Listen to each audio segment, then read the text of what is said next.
تنزيل من رب العالمين.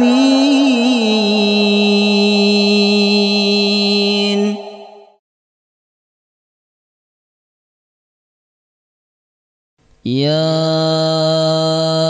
أيها الذين آمنوا إذا قيل لكم تفسحوا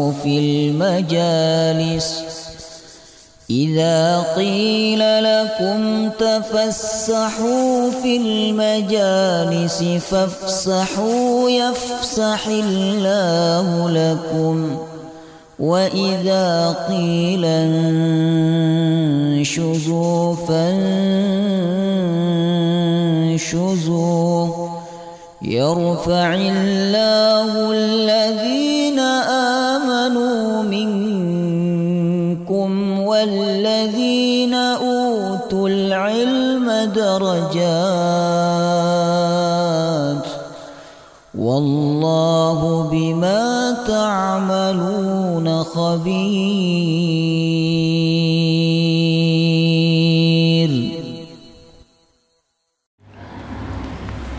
أعوذ بالله من الشيطان الرجيم. بسم الله الرحمن الرحيم.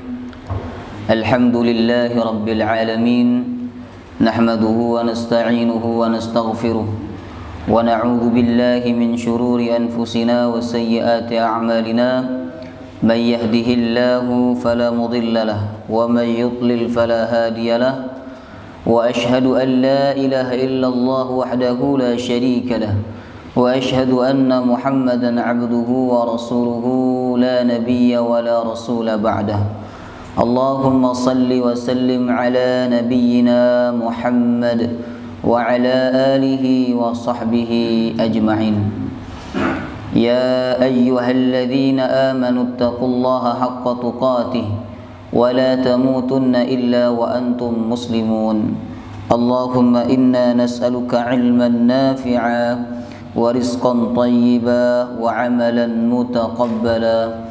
اللهم اجعلنا وأولادنا وذرياتنا من أهل القرآن. اللهم أنت يا ميسر يسر أمورنا أمور الدنيا والآخرة. آمين يا رب العالمين. Bapak Ibu hadirin hadirat jamaah rahimakumullah. Assalamualaikum warahmatullahi wabarakatuh.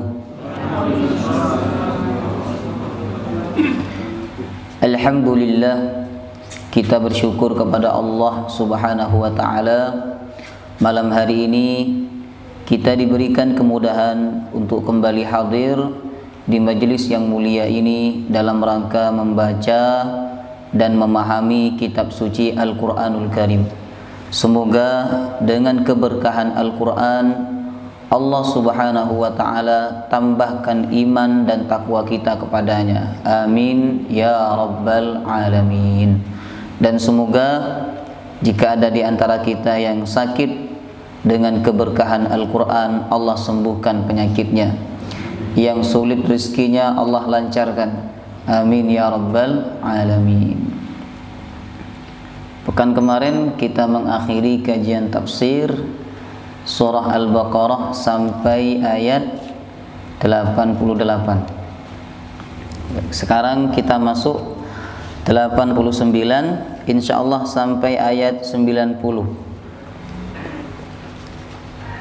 Ayat 89 surah Al-Baqarah. A'udzu billahi minasy syaithanir rajim.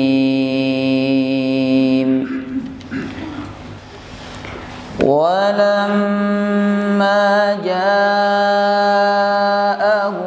kitabun min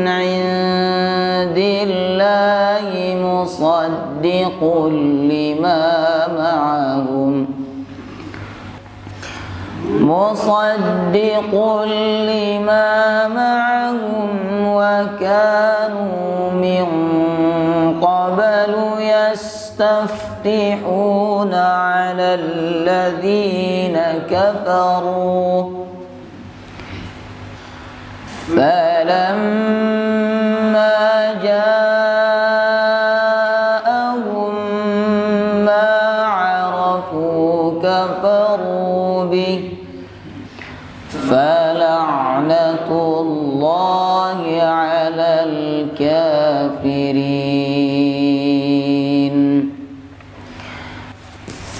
بئس ما اشتروا به أنفسهم أن يكفروا بما أنزل الله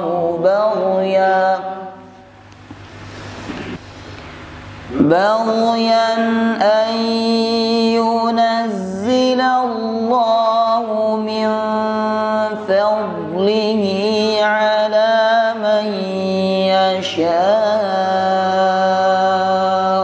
من عباده. Huruf dhad mati, jangan sampai suaranya putus ya, jangan sampai suaranya tertahan, karena huruf dhad bukan termasuk huruf syiddah. Sudah kita buatkan video di YouTube Tanzil TV, itu boleh Bapak Ibu kalau ada waktu dan paket ya. Kadang ada waktu tapi tidak punya paket. Nah, lihat di Tanzil TV, di situ ada belajar sifat-sifat huruf. Huruf syiddah ada 8: alif, jim, dal, qaf, ta, ba, kaf, ta. Tidak ada huruf dhad. Nah, maka pengucapan huruf dhad suaranya tidak putus. Caranya begini: min fadlihi, min fadlihi. Suaranya diulur. Min fadlihi, min fadlihi. Nah, begitu. بغيا أن ينزل الله من فضله على من يشاء من عباده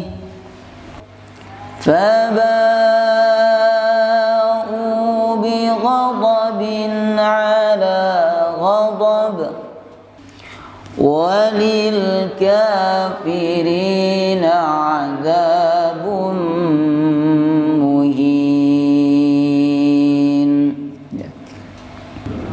Saya terjemahkan dulu. Setelah itu saya hubungkan dengan ayat sebelumnya. Ketika datang kepada mereka kitabun min indillah, kitab dari sisi Allah, yaitu Al-Quran, musaddiqul lima ma'ahum, membenarkan kitab yang ada pada mereka, yaitu kitab Taurat. Wa kanu min qablu yastaftihuna 'ala alladhina kafaru. Dulu sebelum Nabi Muhammad diangkat menjadi rasul, mereka orang-orang Yahudi memohon kemenangan kepada Allah dengan membawa nama Nabi Muhammad. Nah, ketika mereka berperang 'alal ladzina kafaru, melawan orang-orang kafir. Falamma ja'ahum ma 'arafu, ketika dia, yakni Nabi Muhammad, datang kepada mereka yang mereka sudah kenali sebelumnya bahwa akan ada nabi terakhir, ternyata ketika datang diutus oleh Allah, kafaru bih, mereka ingkar. Sebelumnya percaya, tapi ketika diutus malah tidak percaya. Ngatan. Fala'natullah 'alal kafirin, maka laknat Allah atas orang-orang kafir. Bi'sa mashtarau bihi anfusahum, seburuk-buruknya apa yang mereka jual, bihi, dengan ayat-ayat Allah Subhanahu wa taala, anfusahum, untuk kepentingan diri mereka sendiri. Jadi mereka mengorbankan iman demi kepentingan diri mereka sendiri, sehingga ayyakfuru bima anzalallah, mereka ingkar kepada apa yang Allah turunkan, yaitu Al-Quran. Kenapa orang Yahudi tidak mau beriman kepada Nabi Muhammad, padahal sebelumnya mereka tahu betul, paham, yakin, sebab dalam kitab mereka dikabarkan akan ada nabi terakhir namanya Muhammad. Bahkan mereka berperang minta kemenangan kepada Allah dengan kemuliaan Nabi Muhammad. Ngoten. Kenapa? Baghyan. Apa artinya baghyan? Baghyan artinya karena dengki. Mereka tidak suka nabi terakhir itu dari orang Arab. Mereka pengennya nabi terakhir dari bangsa Yahudi. Baghyan ayyunazzilallahu min fadlihi ala man yasha'u min ibadihi. Mereka dengki terhadap apa yang Allah turunkan dari karunia-Nya atas hamba yang Dia kehendaki, yaitu Nabi Muhammad. Faba'u bi ghadabin ala ghadab. Maka mereka kembali bi ghadabin ala ghadab, dengan membawa murka Allah di atas kemurkaan. Walil kafirina adzabun muhin, dan bagi orang-orang kafir azab yang menghinakan. Sudah paham? Pada ayat 88 orang Yahudi buat perkataan, sebenarnya perkataan mereka ini perkataan yang dusta. Mereka berkata, wa qalu qulubuna ghulf. Hati kami ghulf. Ghulf itu ada penutupnya. Kata orang Yahudi, hati kami ini tertutup sehingga kami tidak paham apa yang disampaikan oleh Muhammad. Wajarlah kalau kami tidak beriman kepada Muhammad. Ngatan. Kalau orang sekarang nyebutnya apa ini? Hati kami belum dapat hidayah. Ngatan. Ucapan hati kami belum dapat hidayah itu bukan semakin mendekatkan dia kepada hidayah, justru akan semakin menjauhkan dia dari hidayah Allah Subhanahu wa taala. Orang Yahudi berkata, hati kami tertutup, kami tidak paham apa yang disampaikan Muhammad. Kami tidak tahu Muhammad itu nabi dan rasul. Nah, kemudian di ayat 89 Allah buktikan kebohongan mereka. Bahwasannya sebelum Nabi Muhammad diutus menjadi rasul, mereka sudah kenal, mereka sudah tahu. Bahkan ketika mereka berperang melawan orang-orang kafir, mereka minta kemenangan kepada Allah dengan keberkahan Nabi yang terakhir. Jadi perkataan mereka di ayat 88 ini perkataan yang dusta. Itulah hubungan ayat 89 dengan ayat 88. Walamma ja'ahum, dan ketika datang kepada mereka, maksudnya ketika sampai kepada mereka, kitabun kitab, yakni Al-Quran, min indillah, dari sisi Allah Subhanahu wa ta'ala. Min indillah, dari sisi Allah. Ini menunjukkan bahwa Al-Quran itu firman Allah Subhanahu wa ta'ala. Tidak betul apa yang dituduhkan oleh orang-orang kafir bahwa Al-Quran itu hasil inspirasi Nabi Muhammad. Kata mereka, orang-orang orientalis itu, Muhammad itu luar biasa, kata mereka. Ketika Muhammad itu masuk ke dalam gua, dia menyendiri, lalu dia dapat inspirasi dan dia buat Al-Quran sehingga orang percaya. Lalu dia mengatakan Quran itu firman Tuhan, padahal itu hasil inspirasinya. Itu yang dituduhkan oleh orang-orang orientalis. Padahal ayat ini jelas, kitabum min indillah. Al-Quran itu kitab yang diturunkan dari Allah Subhanahu wa ta'ala. Ada banyak bukti bahwa Quran itu firman Allah. Saya ambil satu contoh. Kalau panjenengan menulis buku, kira-kira panjenengan sebutkan kekurangan panjenengan atau tidak di dalam buku itu? Kalau misalnya panjenengan nulis buku nih, nulis karya, panjenengan sebutkan kelebihan panjenengan atau sebutkan kekurangan? Kelebihan kan? Kita tutupi kekurangan kita. Ya. Kalau kita nulis buku tapi kita sebutkan kekurangan kita, nah itu kurang waras itu. Sebab apa? Kekurangan yang kita sebutkan itu akan menjadi sebab buku kita tidak dibeli oleh orang. Orang tidak percaya. Nah, jadi kalau kita nulis buku atau nulis karya apalah, pasti kita tidak akan sebutkan kekurangan diri kita di dalam tulisan tersebut. Nah sekarang dalam Quran ada ndak Allah sebutkan kekurangan Nabi Muhammad? Ndak tahu Ustaz, begitu aja. Ndak usah mikir. Mikir itu kalau panjenengan pernah belajar tapi lupa ngoten.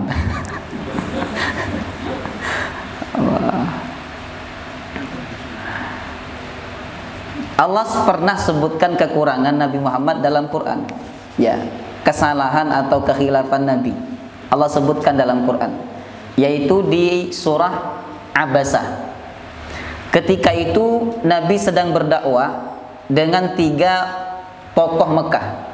Nabi berharap dakwah Islam dapat diterima oleh mereka. Kalau mereka menerima Islam, maka anak buahnya akan sangat mudah untuk masuk ke dalam agama Islam. Ketika Nabi fokus berdakwah kepada 3 tokoh orang Mekah, tiba-tiba datang seorang laki-laki buta. Namanya siapa? Abdullah bin Ummi Maktum. Datang seorang buta. Kemudian berkata, "Ya Rasulullah, wahai Rasulullah." Karena dia dirasa oleh Nabi mengganggu, ngoten. Nabi kan sedang fokus. Namanya orang buta kan tidak tahu kalau Nabi sedang berdakwah, kan begitu. Nah, tiba-tiba dia datang memotong pembicaraan Rasulullah SAW. Lalu saat itu Nabi bermuka masam, cemberut, ya. Nah, dan Nabi berpaling. Artinya beliau tidak menghiraukan orang buta yang datang untuk minta dakwah kepada beliau. Ngata. Nah, perbuatan Nabi itu ditegur oleh Allah. Apa kata Allah? Abasa wa tawalla an ja'ahul a'ma. Dia bermuka masam wa tawalla, dan dia berpaling ketika datang kepadanya al-a'ma, orang yang buta. Ini kalau Quran karangan Nabi Muhammad, tidak mungkin beliau sebutkan kekurangannya. Allah sebutkan kekurangan, Allah sebutkan kesalahan beliau, menunjukkan Al-Quran ini firman Allah Subhanahu wa ta'ala. Maka dalam ayat ini Allah sebutkan kitabum min indillah, kitab yang diturunkan dari Allah Subhanahu wa ta'ala. Ketika datang kepada mereka, mereka yang dimaksud adalah Yahudi. Kitabun, kitab Al-Quran min indillah, dari Allah, musaddiqul lima ma'ahum, membenarkan apa yang ada di tengah-tengah mereka. Maksudnya yang ada di tengah-tengah mereka itu adalah kitab Taurat. Orang Yahudi itu percaya betul kepada kitab Taurat. Ya. Al-Quran datang, sifatnya adalah musaddiq. Bukan musaddiq nama nabi palsu itu ya. Musaddiq artinya membenarkan. Membenarkan berita-berita yang ada di dalam kitab Taurat. Ini fungsinya Quran. Al-Quran datang tidak menyalahkan kitab Taurat. Kalau Al-Quran datang menyalahkan kitab Taurat, menentang kitab Taurat, wajar tidak orang Yahudi itu tidak beriman kepada Quran? Wajar kan? Tapi Al-Quran datang tidak menentang Taurat. Al-Quran datang justru membenarkan kitab Taurat yang diyakini oleh mereka. Ngoten. Maka secara logika seharusnya mereka beriman kepada Al-Quran. Ngoten. Nah, cuman karena kedengkian, sekali lagi karena kedengkian, mereka tidak mau beriman kepada kitab suci Al-Quranul Karim. Baik. Jadi Quran itu fungsinya adalah membenarkan kitab sebelumnya. Ini menunjukkan Bapak Ibu bahwa agama para nabi itu semuanya sama. Agama Nabi Muhammad sama dengan agama Nabi Musa, sama dengan agama Nabi Isa, sama. Yaitu sama-sama mengajarkan tauhid, untuk tidak menuhankan kecuali Allah Subhanahu wa taala. Nah, boleh panjenengan buka Al-Anbiya ayat 25. Allah berfirman, "Wa ma arsalna min qablika mir rasulin illa nuhi ilaihi annahu la ilaha illa ana fa'buduni." Kata Allah, kami tidak mengutus rasul-rasul sebelum engkau wahai Muhammad, kecuali kami telah berikan wahyu kepada mereka. Apa wahyunya? La ilaha illa ana. Tidak ada Tuhan selain saya, kata Allah. Jadi prinsip ajaran agama Nabi terdahulu dengan Nabi Muhammad itu sama. Sama-sama mengajarkan tauhid. Maka dalam hadis dikatakan, hadis riwayat Imam Muslim, Rasulullah bersabda, al-anbiya'u ikhwatun li'allat. Semua para nabi itu ibarat saudara seibu. Ya, ibarat saudara seibu. Ummahatuhum syatta. Ibu-ibu mereka berbeda-beda. Yang dimaksud ibu adalah syariatnya berbeda-beda. Wa dinuhum wahid, tapi agamanya satu, yaitu agama tauhid. Ngaten. Walaupun secara rincian agama mungkin banyak perbedaan. Ya. Contoh perbedaan yang disebutkan oleh Allah dalam Quran adalah di zaman Nabi Musa, binatang yang berkuku itu haram dimakan. Binatang yang berkuku, burung itu haram dimakan. Kemudian kambing, sapi, kalau mau dimakan tidak boleh dimakan lemaknya. Jadi lemaknya haram dimakan. Itu syariatnya Nabi Musa alaihissalam. Sebagaimana firman Allah, wa 'alal ladzina hadu harramna kulladzi dzufur. Terhadap orang-orang Yahudi kami haramkan mereka kulladzi dzufur, segala binatang dzi dzufur, yang punya kuku. Wa minal ghanami wa minal baqari wal ghanami harramna 'alaihim syuhumahuma. Dan dari sapi dan kambing Allah haramkan kepada mereka lemaknya, kecuali lemak yang ada di bagian punggung, apa namanya? Punuh, ya. Nah, itu tidak diharamkan oleh Allah. Ini ajaran syariat dahulu, ya. Tapi syariat Nabi Muhammad, lemak halal apa haram? Hah? Halal, lemak halal. Ya. Tapi bagian kolesterol. Nah, jangan mengharamkan yang halal. Allah berfirman, ya ayuhan nabi lima tuharrimu ma ahallallahu lak. Wahai nabi, kenapa engkau haramkan apa yang Allah halalkan untuk kamu? Jadi tidak boleh kita mengharamkan yang halal. Karena kita punya penyakit ini, akhirnya kita haramkan makanan yang sebabkan penyakit kita itu semakin parah. Itu tidak boleh. Ya. Karena makanan itu pengaruhnya cuma 20%, Pak. 80% itu banyak karena faktor tertekan, takut. Nah, itu bisa. Makanya Nabi ajarkan kepada kita, tabassumuka fi wajhi akhika laka shadaqah. Senyummu kepada saudaramu itu nilai sedekah. Sedekah untuk diri kita. Karena pada dalam penelitian, orang yang suka senyum itu 60 penyakit hilang dari dirinya. Nah, 60 penyakit itu hilang. Suka senyum, apalagi ketawa, waduh. Nah, tapi kalau orang cemberut, nah, itu mudah kena penyakit, apalagi tertekan gitu. Makanya Nabi kita tuh suka senyum. Beliau duduk sendiri, nggak ada orang itu, wajahnya kelihatan senyum. Ya. Beliau itu tertekan bukan karena urusan dunia. Beliau tertekan salah satunya karena pernah diturunkan oleh Allah ayat tentang kiamat, sampai buat beliau beruban. Jadi ayat tentang kiamat ketika surah An-Naba turun kepada Nabi, dikatakan dalam hadis riwayat Imam At-Tirmizi, surah An-Naba itu membuat rambutnya Rasulullah tumbuh uban. Nah, karena Nabi merasa ayat itu sangat berat, beliau kepikiran, ngeten. Coba kalau panjenengan tumbuh uban tuh kan karena apa? Faktor usia mungkin ya. Apa karena mikiri hutang, mikiri susah cari duit dan sebagainya. Ya. Sehingga umur 40 tahun udah banyak ubannya. Ya. Tapi di sini enggak ada bedanya. Maka jemaah rahimakumullah, lemak bagi umat Nabi Muhammad halal, ya. Tapi bagi umat Yahudi di zaman Nabi Musa haram. Jadi secara rincian agama memang banyak perbedaan. Tapi secara prinsip sama-sama mengajarkan tauhid. Oleh karena itu Al-Quran datang bukan menyalahi kitab Taurat, tidak menentang kitab Taurat, justru membenarkan. Seharusnya Yahudi itu beriman kepada Al-Quran. Kemudian Allah lanjutkan firman-Nya, wa kanu min qablu yastaftihuna 'alal ladzina kafaru.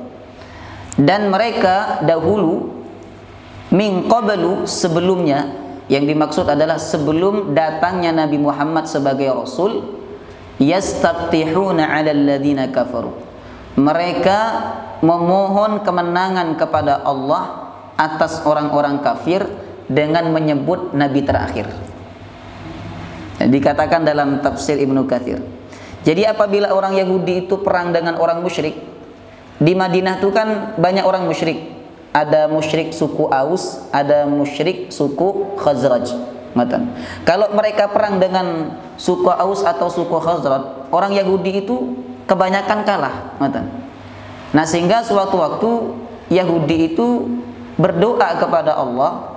Mereka berkata, sayub'atsu nabiyyun fi akhir zaman taqtulukum ma'ahu qatla 'adin wa iram. Akan diutus nabi terakhir dan kami akan memerangi kalian wahai orang musyrik dengan nabi terakhir itu. Artinya apa? Ucapan ini menunjukkan bahwa mereka paham, mereka percaya akan adanya nabi terakhir, yaitu Nabi Muhammad sallallahu alaihi wasallam. Falamma ja'ahum ma'arafu kafaru bih. Ternyata ketika nabi itu datang, diutus oleh Allah, apa sikap mereka? Kafaru bih. Mereka kafir.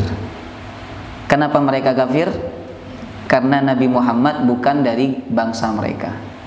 Padahal sebelumnya mereka percaya. Ini penyakit Bapak Ibu. Sebelumnya tahu itu benar, yakin itu benar, tapi seiring berjalannya waktu, kemudian kebenaran itu dia tolak. Itu penyakit. Sebelumnya dia tegas bilang haram, cuman karena ada kepentingan tertentu, akhirnya dia bilang halal, atau disamarkan halam. Nah, sebelumnya orang itu yakin Quran itu firman Allah, semua ajaran Quran itu benar, kita wajib amalkan. Ternyata setelah dia tadabbur Quran, paham Quran, ada beberapa ajaran yang mungkin tidak sesuai hawa nafsunya, akhirnya dia tolak. Itu penyakit. Sama juga dengan orang yang yakin bahwa Nabi Muhammad itu panutan. Semua yang ada pada Nabi itu wajib kita contoh, harus kita contoh.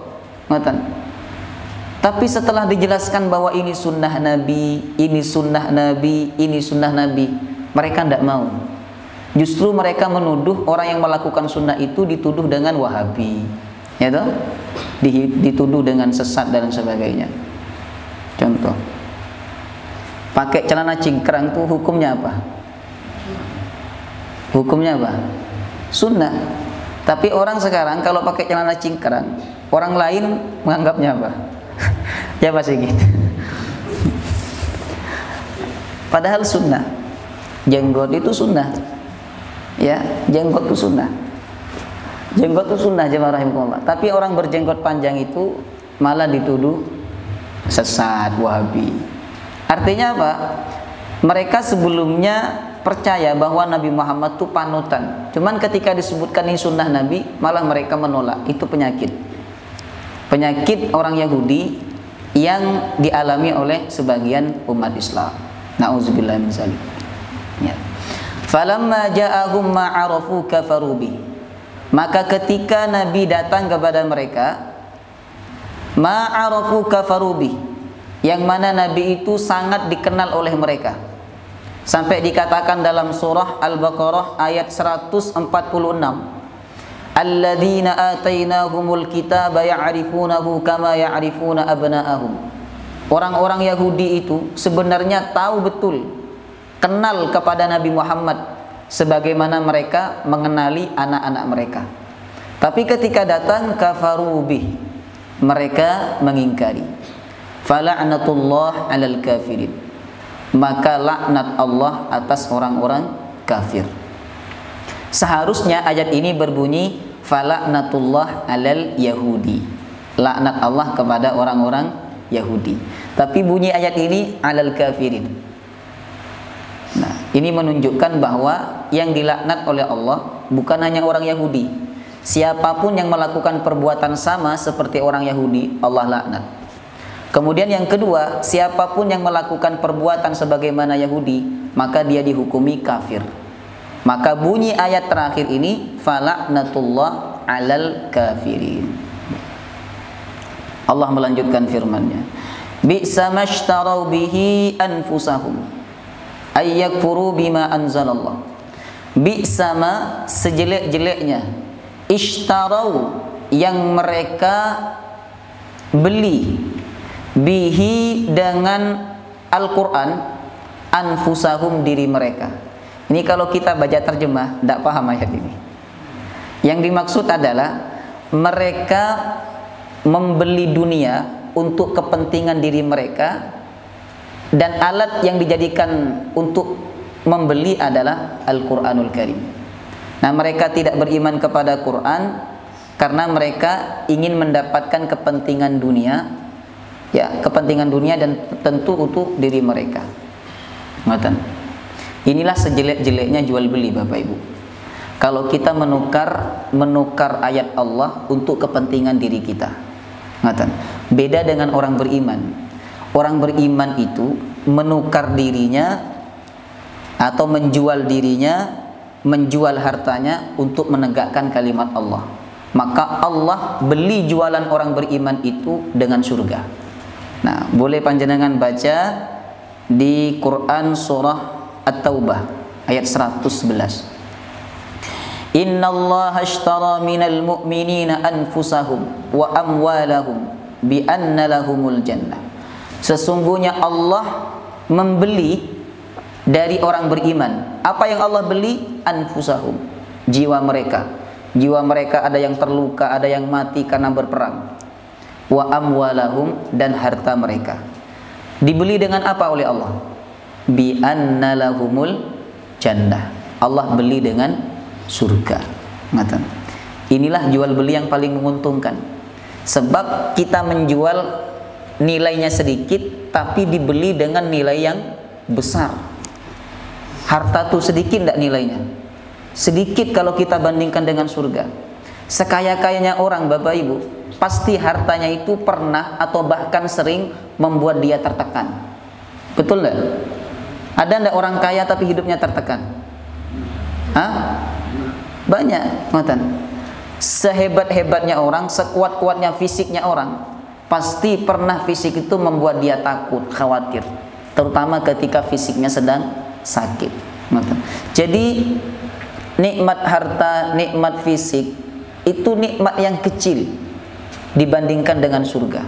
Kalau kita jual diri kita, jual harta kita kepada Allah untuk menegakkan kalimat Allah, maka Allah beli dengan apa? Allah beli dengan surga. Sahabat Abu Bakar As-Siddiq baca surah At-Taubah ayat 111 ini, beliau menangis, Bapak Ibu. Ketika dibacakan At-Taubah 111, banyak sahabat yang tertawa. Mereka senang, sebab apa? Perjuangan mereka, pengorbanan mereka dengan jiwa mereka dan harta mereka, Allah ganti dengan surga. Tapi sahabat Abu Bakar menangis, Bapak Ibu. Kenapa beliau menangis? Ya, betapa besar rahmat Allah Subhanahu wa taala. Coba panjenengan bayangkan. Jiwa kita, harta kita itu milik siapa? Milik Allah. Berarti Allah beli punya siapa? Punya dirinya sendiri. Allah beli punya dirinya sendiri, lalu Allah ganti dengan yang besar. Ini rahmat luar biasa. Nah, saya analogikan begini. Saya kasih kepada panjenengan HP, satu persatu saya kasih HP. Saya kasih gratis. Ngeten. Bulan depan saya beli HP yang pernah saya kasih ke panjenengan. Saya beli, saya ganti dengan mobil. Ngeten. Nah, Ini rahmat Allah Subhanahu wa taala. Jadi diri kita dan jiwa kita ini milik Allah. Allah beli, sebenarnya Allah beli miliknya sendiri. Allah beli miliknya sendiri dan Allah tukar dengan yang lebih besar, yaitu surga. Makanya transaksi yang paling menguntungkan itu transaksi dengan Allah. Paling menguntungkan. Sebab apa? Kalau kita jual kepada Allah, Allah pasti belinya dengan harga yang besar, yang mahal. Kalau panjenengan jual barang, kemudian yang beli itu dia beli dengan harga yang mahal, panjenengan senang enggak? Senang enggak? Senang kan? Semangat enggak jualan kalau begitu? Jadi orang datang tuh belinya harga mahal. Panjenengan jual HP 1 juta, tapi dibeli sama orang 10 juta. Senang enggak jualan seperti itu? Senang kan? Tapi ada enggak orang yang seperti itu? Tidak ada pembeli yang lebih baik, lebih rahmat daripada Allah Subhanahu wa taala. Maka perdagangan atau jual beli yang paling menguntungkan itu adalah jual beli dengan Allah Subhanahu wa taala. Kalau kita jual diri kita, jual harta kita, kita korbankan untuk Allah, maka Allah akan ganti dengan surga. Panjenengan hujan-hujan berangkat dari rumah, yang mungkin hujan ini menyebabkan panjenengan sakit dan sebagainya, nah, demi belajar, demi Allah Subhanahu wa taala, maka Allah insya Allah akan ganti dengan surga. Panjenengan rela mengeluarkan sebagian harta untuk dakwah, untuk infak, untuk orang miskin, untuk orang fakir. Panjenengan jual kepada Allah, Allah beli. Kamu jual kata Allah, saya beli. Dan Allah kalau membeli tidak tanggung-tanggung, langsung Allah beli dengan surga. Ya. Nah, tapi beda dengan orang Yahudi, Bapak Ibu. Orang Yahudi itu justru menjual akhirat. Ya. Dia tidak beriman kepada Quran, dia jual ayat-ayat Allah untuk kepentingan dirinya, untuk kepentingan yang sifatnya sementara. Maka dalam ayat ini Allah katakan bi'sa mashtarau bihi anfusahum. Itulah sejelek-jeleknya apa yang mereka jual. Apa yakfuru bima anzalallah. Mereka ingkar kepada apa yang Allah turunkan. Kenapa mereka ingkar kepada Quran? Kenapa mereka ingkar kepada Nabi Muhammad? Jawabannya baghyan. Karena dengki. Ini bahayanya sifat dengki. Dengki ini sifat yang pertama kali ada pada makhluk. Itu sifat dengki. Setan pertama kali dia punya sifat dengki. Ya, sebelum dia punya sifat sombong, sebelum dia punya sifat yang macam-macam, pertama kali dia punya sifat dengki. Dia dengki kepada Nabi Adam, akhirnya tidak sujud kepada Nabi Adam. Manusia pertama kali sifat buruknya adalah sifat dengki. Qabil dengki kepada Habil. Maka dengki itu sikap yang sangat dibenci oleh Allah Subhanahu wa taala. Nah, cuman dalam hadis disebutkan kita itu boleh dengki. Dengki dalam tanda kutip iri, ya. Itu hanya dalam dua hal. Pertama, kalau kita lihat orang siang malam baca Quran, itu patut kita iri kepadanya. Yang kedua, kalau kita lihat orang kaya siang malam dia infak hartanya. Siang malam dia menginfakkan hartanya. Jadi siang infak, malam infak. Itu kita patut iri kepadanya. Pernah ada sahabat Nabi itu datang ke Rasulullah. Orang-orang miskin, Bapak Ibu, datang kepada Nabi, ya Rasulullah, orang kaya itu mereka telah pergi dengan pahala yang banyak. Kenapa kata Nabi? Ya Rasulullah, mereka sholat sebagaimana kami sholat, mereka puasa sebagaimana kami puasa, tapi mereka bersedekah dengan hartanya, sedangkan kami tidak bisa ya Rasulullah. Nah, coba perhatikan. Sahabat iri itu karena kekayaannya apa karena sedekahnya? Sedekah. Kita ini kan banyak iri kepada orang kaya itu bukan karena dia banyak sedekah, lah, tapi karena apa? Karena kekayaannya. Bisa pakai mobil mewah, bisa bangun rumah besar, Tapi sahabat Nabi iri kepada orang kaya bukan karena kekayaannya, tapi karena orang kaya itu punya amal yang tidak bisa dilakukan oleh orang miskin. Akhirnya kata Nabi, untuk menghibur sahabat miskin itu, kata Nabi, maukah aku tunjukkan kepada kalian suatu amal? Kalau kalian lakukan amal ini, kalian menjadi orang mulia, lebih mulia dibandingkan orang sebelum kalian, dan lebih mulia dibandingkan orang setelah kalian, kecuali orang itu mengamalkan apa yang kalian amalkan. Maka sahabat miskin itu semangat. Tentu ya Rasulullah. Apa kata Nabi? Kamu baca subhanallah, baca alhamdulillah, baca Allahu Akbar 33 kali setelah sholat, maka kamu lebih mulia dibandingkan orang sebelum kamu dan orang setelah kamu, kecuali mereka melakukan amalan yang sama. Ternyata amalan ini didengar oleh orang-orang kaya.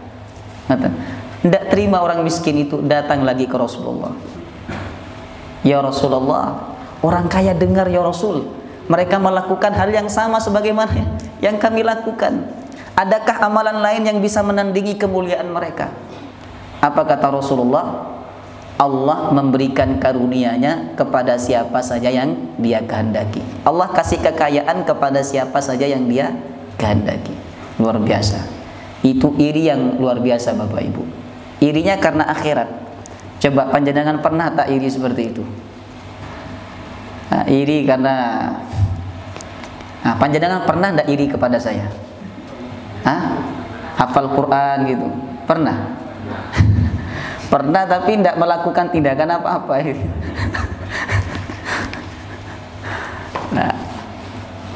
Nah itu iri yang bagus. Nah, iri atau dengki yang tidak bagus adalah sebagaimana dengkinya orang Yahudi. Nah, baghyan ayyunazzilallahu min fadlihi ala man yasha'u min ibadi. Mereka dengki karena Allah menurunkan min fadlihi. Fadlun artinya adalah ziyadatul ata, pemberian tambahan. Ini pernah saya jelaskan ketika saya menjelaskan surah Al-Baqarah ayat 63. Ya. Mohon maaf, ayat 64. Ini sudah saya jelaskan. Fadlun itu pemberian tambahan. Lebih dari cukup. Misalnya orang itu sebenarnya orang itu cukup dia baca Quran, cukup dia paham Quran, cukup dia mengamalkan Quran. Tapi Allah kasih pemberian tambahan, dia hafal Quran. Nah, itu namanya fadlun. Paham tak? Nah, orang Yahudi iri karena Allah turunkan Al-Quran kepada Nabi Muhammad. Nah, akhirnya mereka tidak beriman karena iri, karena dengki Bapak Ibu. Mereka ingin Al-Quran itu diturunkan kepada Nabi dari bangsa mereka. Tapi ternyata Allah turunkan Al-Quran kepada Nabi dari bangsa Arab. Akhirnya faba'u bi ghadabin ala ghadab. Mereka kembali, maksudnya mereka akan menghadap Allah bi ghadabin ala ghadab, murka di atas murka. Jadi mereka banyak membawa kemurkaan dari Allah. Murka yang pertama karena mereka berbohong. Mereka berkata hati kami wulf. Murka yang kedua karena mereka itu tahu kebenaran cuman tidak beriman. Tuh murka. Yang ketiga, Allah murka karena mereka punya sifat dengki, baghyan. Maka Allah sebutkan faba'u bi ghadabin ala ghadab walil kafirina adzabun muhin. Dan bagi orang-orang kafir adzabun muhin, azab yang menghinakan. Semua azab Allah di akhirat azab yang menghinakan. Sebagaimana doa yang biasa kita baca di Quran surah Ali Imran. Rabbana innaka man tudkhilin nara faqad akhzaita. Ya Allah, siapapun yang kau masukkan ke dalam neraka, maka engkau sudah atau sungguh menghinakannya. Maka salah satu doa Nabi Ibrahim itu adalah wala tukhzini yauma yub'atsun. Ya Allah, jangan kau hinakan hamba ketika hari pembangkitan manusia. Wallahu taala alam bissawab. Kita tutup dengan pembacaan doa kafaratul majlis. Subhanakallahumma wa bihamdika asyhadu an la ilaha illa anta astaghfiruka wa atubu ilaik. Wassalamu alaikum warahmatullahi wabarakatuh.